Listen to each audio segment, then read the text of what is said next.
बड़ खबर चाषी मानक मिलिब 2000 टंका। पीएम किसान रो 22तम किस्ती मिलिबाकू जाउची एई तारिखरे। चाषी बड़ खबर आसिब पीएम किसान सम्मान निधि योजनार 22तम किस्ती टंका।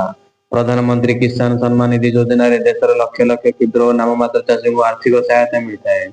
2019 मसीह केंद्र सरकार द्वारा यह योजना आरंभ होता है। योजनार लक्ष्य थिला क्षुद्र चाषी को आर्थिक स्तर में मजबूत करने।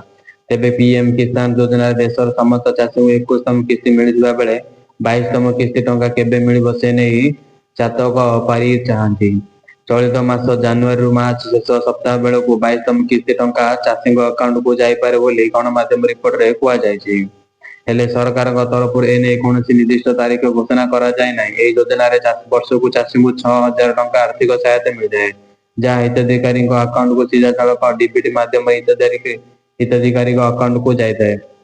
এই যোজনার লাভ উঠাইবা ପାଇଁ ଚାଷୀଙ୍କ ଠିକ ସମୟ ସୀମା ମଧ୍ୟରେ ଇକେୱାଇସି ଅପଡେଟ୍ ଆଧାର ଲିଙ୍କ ସହ ବ୍ୟାଙ୍କ ଆକାଉଣ୍ଟ ଲିଙ୍କ ହୋଇଥିବା ଆବଶ୍ୟକ। ନଚେତ ହିତାଧିକାରୀଙ୍କ ଆକାଉଣ୍ଟକୁ ଟଙ୍କା ଆସିବାର ସମସ୍ୟା ଦେଖାଇ ଦେଇଥାଏ।